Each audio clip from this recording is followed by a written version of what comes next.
இன்னைக்கு நம்ம நிகழ்ச்சிக்கு அது முதல்ல ஒரு பெண் நடிகை வந்ததுனால ரொம்ப சிறப்புக்கு நம்ம தேசத்துக்கு பெரிய விஷயமா சொல்லுவாங்க. இந்திய கலாச்சாரத்தவே மித்த நாடு ரொம்ப ஆச்சரியமாக பார்க்குறதுக்கு ஒரு விஷயம். வெளிநாட்டுக்கார் வராரு நம்ம நாட்டில் வந்துட்டு அப்படியே கஸ்பன் ஒய்ஃபு அப்படி கட்டி பிடிச்சிட்டு கை மேலே கை கோர்த்துட்டு அப்படி போகிறாங்க. நம்மால் பின்னாடி வராரு அவங்க ஒய்ஃபு அவங்களுக்கு பின்னாடி ஒரு 10 அடி தூரத்தில் வராங்க. அவங்க கேட்குற வெளிநாட்டுக்கார், என்னங்க உங்கள் ஒய்ஃபு 10 அடி தூரத்துக்கு அங்கிட்டு வராங்க, நீங்கள் இங்கே வாரீங்க, ஓட்டிட மாட்டாங்களா? 10 அடி தூரம் இல்லை, இன்னும் 20 அடி 30 அடி வந்தால் கூட அவள் கடைசி வரைக்கும் என் பின்னாடி தான் வருவான்ற எனக்கு நம்பிக்கை இருக்குது. ஆனால் உங்கள் நாட்டில் அப்படி கிடையாது. அப்படி டீ குடிக்க போகும்போது நீங்கள் கல்யாணம் டைவர்ஸ் வரைக்கும் போயிடும் அந்த பிள்ளை. அப்படி கிடையாதுயா எங்கள் நாட்டில் அந்த ஒரு கலாச்சாரம். காரணம் கனவு இறந்த பிறகு அழுகிற பார்த்து வெளிநாட்டுக்கு ஆச்சரியப்படுறேன், ஏன் இந்த அம்மா இப்படி தலைவரி கோலத்தால் அழுகுது அப்படின்னு. ஆமாங்க, ஏன் வேறு கல்யாணம் பண்ணிக்கலாம்ல, அது உங்கள் கலாச்சாரங்க. கணவன் இறந்துட்டாண்டா சின்ன வயசுல இருந்துட்டாண்டா கூட வெள்ளச்சீலையை கட்டிட்டு காலம்புறம் அவன் நினைப்பிலே வாழ்கிற கலாச்சாரம் எங்கள் கலாச்சாரம் அப்படின்னு சொல்லுவாங்க. அந்த அளவுக்கு பெண்களை பற்றி நிறையா சொல்கிற விஷயம். எத்தனையோ விஷயங்களை நம்ம நாட்டில் எல்லாம் மதிக்கிறது இந்த ஒரு விஷயத்துக்காக. என்ன காரணம் அப்படின்னா, இன்னும் அப்துல் கலாம் சொல்வார், எல்லா விஷயத்திலும் நம்ம முன்னோடியாக ஒழுக்கத்திலையும் கலாச்சாரத்திலையும் இந்தியா முதலிடமாக இருந்தால் கூட புன்னகையில் வந்து கடைசி இடத்துல இருக்க அப்படின்வார் அப்துல் கலாம். நல்லா செய்ய காரணம் என்னென்னா, அவ்வளோ பிரச்சனைகள், வறுமை உள்ள நாட்டில் நம்ம ஒரு நாடு. அந்த மாதிரி நிலைமையில் ஏதோ எங்களால் முடிஞ்ச அளவுக்கு ஒரு சிரிப்பு நிகழ்ச்சி கொடுத்து உங்களை சந்தோஷப்படுத்த மகிழ்ச்சி பண்ணுவாங்க. ஒரு ஆஃபீஸில் ஒரு பெரிய வாட்ச் ஒன்று இருந்துச்சு, ரொம்ப காஸ்ட்லியான வால் கிளாக். வரையும்புறம் அது அந்த வாட்சை பார்த்து எல்லாம் இவங்கள டைம் வைப்பாங்க. கரெக்டான டைம் தானே, வரையும்புறம் மணி என்னாச்சு சரியான டைம் தானே சொல்லி அந்த வாட்ச் மாண்டு போனார். தினமும் நம்மளுக்கு இந்த வேலையாக போயிருக்கு. 2 மணிக்கு வாட்சை கழுத்திட்டு வேற ஒரு சின்ன கிளாக் மாட்டிருந்தார். இது உருப்படியான வாட்ச் எனக்கு வரையும்புறம். பேட்டரிலாம் போட்டுக்கிங்களே, பேட்டரி போடாமையா ஓடும். இப்பயும் பதில் சொல்லி மாள் தூக்கி இது இருக்க தண்ணி நம்மளுக்கு பெரிய தலையெழுத்து தூக்கி கிணத்துக்குள்ள போட்டார். அடுத்து வந்து எங்க ஒரு வாட்ச் இருந்துச்சு அதை காணா அப்படின்னு இருக்காங்க. அட பாவி, கலத்தி போட்டு விட மாட்டீங்களா, வரிசையா வரையும்புறம் வாட்ச் என்னாச்சு உடனே இப்போ இருக்கா. கடைசியில் அந்த வாட்ச்மேனை காணா, அவன் போயிட்டான். எங்க வாட்ச்மேனை காணா அப்படின்னு. ஏன்னா அவன் எத்தனை ஒரு பதில் போயிட்டே இருப்பான். நடந்து தொடர்ச்சி அது வாட்டுக்க அந்த ஆஃபீஸில் மாடா உழைச்சேன். கடைசியில் உனக்கு என்ன கொடுத்தாங்க, 2 கிலோ புண்ணாக்கு மட்டும் கொடுத்தாங்க. மாடா உழைச்சி அப்படியே தருவாங்க. ஏயா நீ வேற நல்லா உங்கள் அண்ணனு நல்லா அந்த கம்பெனிக்காக பாட்டு விட்டுறது தானியா. கல்யாணத்தன்னைக்கு என்ன கொடுத்தாங்க, 2 லீவ் கொடுத்தாங்க. அது தவிர வேறு ஒன்றும் கொடுக்கலையா. சினிமாவில் நல்ல புகழ் பெற்றால் கூட சீரியல் இந்த அளவுக்கு ஒரு நடிகை ரொம்ப நாள் புகழ்பெற்றுக்கு என்ன காரணம்னா, எல்லா வீட்டில் நடக்கிற விஷயத்த அப்படி டிவியில் காட்டுறதுனால எல்லாருக்கும் பிடிச்சி போகுது. எல்லார் வீட்லையும் போராட்டம் சண்டை இருக்கும். சண்டையில் விட சொல்ல முடியுமா, கேட்பாங்க. போய் கேட்டுக்கிறார், எங்கள் அம்மாவை நீ நாயின்னு சொன்னாமே, அந்த கழுதியதுக்கு நான் நாயின்னு சொல்கிறேன் அப்படின்ட்டு. அது நாயோட நீத்திருக்கலாம். இப்போ ஒன்றை போய் கழுதியை வேற கூட்டு வந்துட்டான், பேச பயமாக இருக்கு. அப்புறம் கேட்பாங்க அடிக்கடி பெண்களை கிண்டல் பண்ணுறது, புடவை எடுக்க போனால் அவள் நாள் ஆகுது அப்படின்னு. நான் கேட்டேன் கூட ஒரு அம்மாட்ட, ஏம்மா ஒரு புடவை எடுக்க போனால் 1 வருஷம் மாதக்கணக்கெல்லாம் ஆகுது, 1 வாரம் 2 வாரம் 3 வாரமாக எடுக்கிறீங்க, ஏன் ஒரு புடவையை செலக்ட் பண்ண அவ்வளோ நாள் ஆகுது? புருஷனத்தை ஒழுங்காக செலக்ட் பண்ண முடியல, சரி புடவை வச்சு ஒழுங்காக செலக்ட் பண்ணுவாங்க, நாங்கள் ரொம்ப கவனம் செலுத்துகிறோம். அதுக்கடுத்து என்ன பண்ணி அதுக்கடுத்து அர்த்தம் சொல்லுது. புடவைக்கும் புருஷனுக்கு என்ன வித்தியாசம் தெரியுமா? தெரியலையே.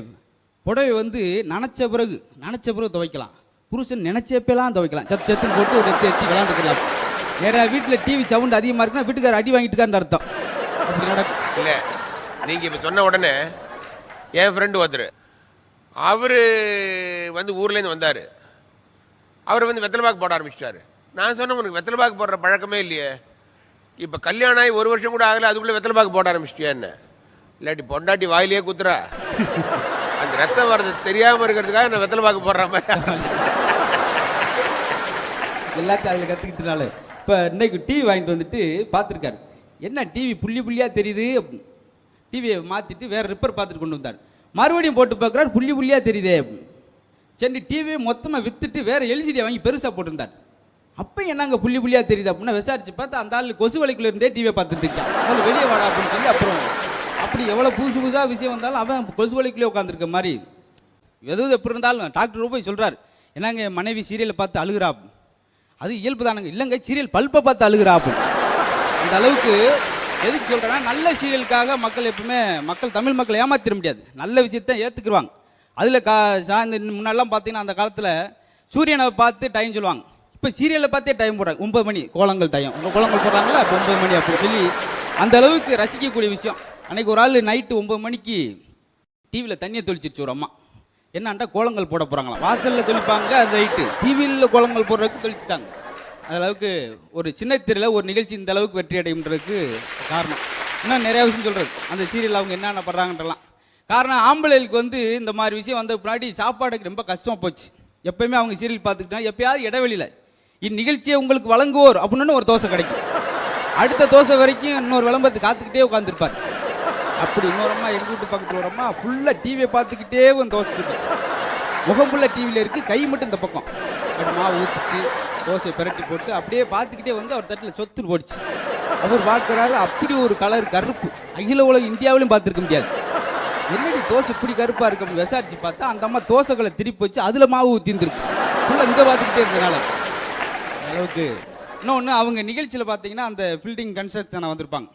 அது இன்னைக்கு வேணும். ஏன்னா இன்னைக்கு ஒவ்வொருத்தர் வீடு கட்டுறோம்னு சொல்லி குழப்பிட்டு போயிட உண்டு. நிறைய இடத்துல சொல்லுவாங்க, வீடு அப்படியே கண்ணில் வச்சுக்கிற மாதிரி இருக்குங்க, கண்ணில் ஒத்தி வச்சுக்கிற மாதிரி இருக்கணும்.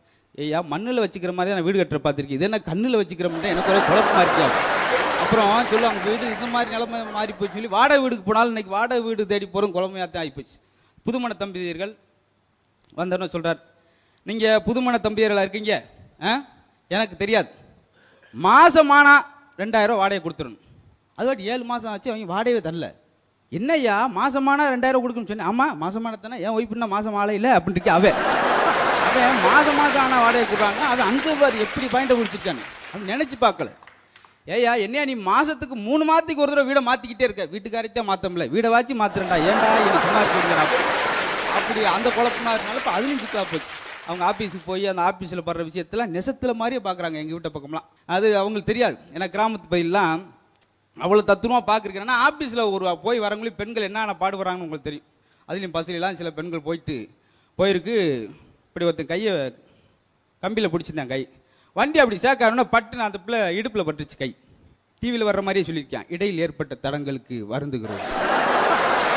அந்த பிள்ளை செருப்பு கழிச்சு அடுத்த நிகழ்ச்சி சற்று நிமிடத்தில் தொடங்கும் அப்படின்னு இருக்கு. கையெழுத்து கும்பிட்டேன். ஏன்னா அந்த பிள்ளை டிவி பார்த்துருங்களா, சும்மா லேசில் விடுமா. அலுவலகத்தில் போயிட்டோம்னா நடக்கும் பாருங்களேன். யார்ட்டையாவது அவர் போகணும்னு கேட்டார், எப்போ ஆஃபீஸில் உங்கள் வீட்டுக்காரர் வேலை பார்க்குறாரு, சம்பளம் எவ்வளவு? தோராயமாக 7000 ரூபா, அதில் சாராயமாக 5000 ரூபாய் அழிச்சிருவேன். அப்போ என்னத்தை செய்யுது?